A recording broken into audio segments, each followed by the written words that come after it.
What's going on, guys? It's QuazyDog here, and in today's video we're going to be taking a look at a quick update in regards to the last video that I produced revolving around the beta update for the Hisense U8G or U88G.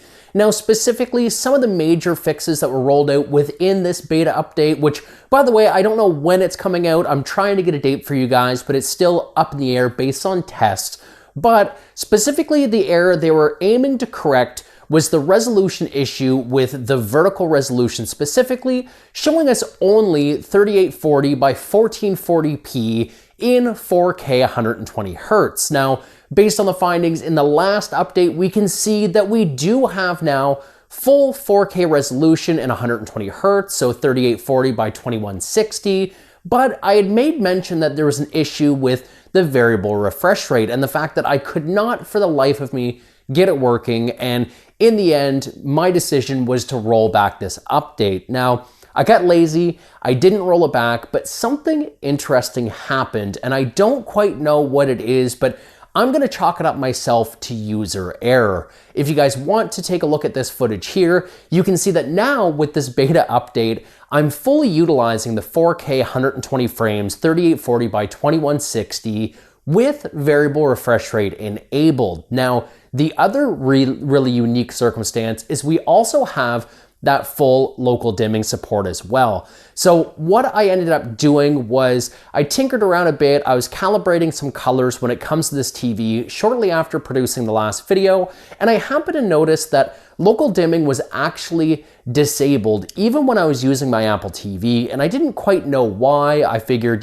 this is just an issue that was an oversight with the update. I was going to get ready to go ahead and remove that update and go back to the public release. But then I decided, let's power cycle everything within my display. You guys can see the TV behind me. So I have my Xbox, my PlayStation, my receiver, my Apple TV, the television, all connected to one central power bar. We went ahead, we turned everything off. We fully disabled power to everything using the button on the power strip. And when it came back on, something interesting happened, and that something was completely reestablishing everything that this beta was supposed to fix. Now, I think this is my speculation only, but I think this was potentially a handoff issue with my receiver. You see, I have the Denon S760h, and I have everything routed through it, and my curiosity is wondering whether or not there was some sort of handoff issue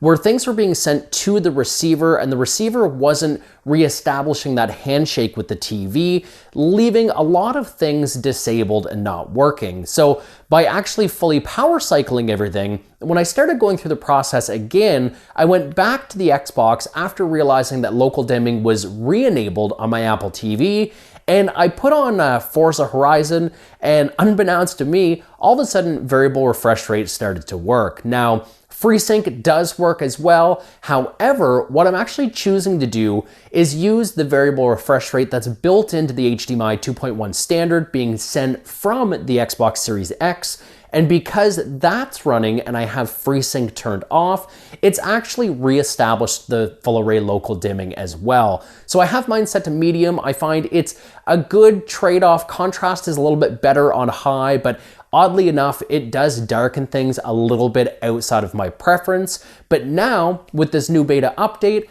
I have full array local dimming, so everything is enabled in the background, variable refresh rate is working, auto low latency mode is working, and honestly, everything that I could have wanted is working. Now, I don't have any tools or anything to test any of the more in-depth stuff that comes with this beta software, but I can tell you motion still isn't perfect. That's to be expected with a VA panel, so I notice on kind of sweeping pans that there's a little bit of judder. I myself turn all motion smoothing off. That's not really my jam. I don't really like the soap opera effect or anything like that, but I do notice some pop-in artifacting, some stuttering when that's enabled, so I have it turned off, and then I still notice just a little tiny bit of ghosting in some of the motion. It is a little bit better, I think, than it was. Truth be told, I'm not gonna reset this TV back to the puppy release just to see whether or not my eyes can see anything different, because I'm honestly loving this beta.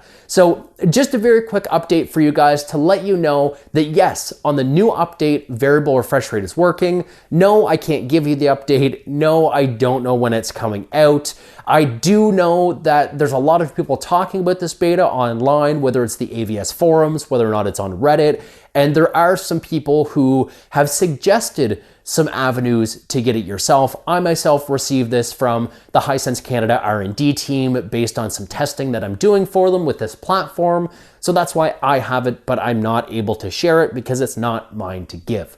But that is just a very quick update while I'm home, off work, kind of injured. I bunged up my shoulder, I bunged up my knee. It actually hurts to stand on it right now, but I thought I'd get this piece of content out. So if you liked it, go ahead and leave a like. And until my next video, my name is Quasy Dog. You guys have been awesome, and we'll catch you all in the next one.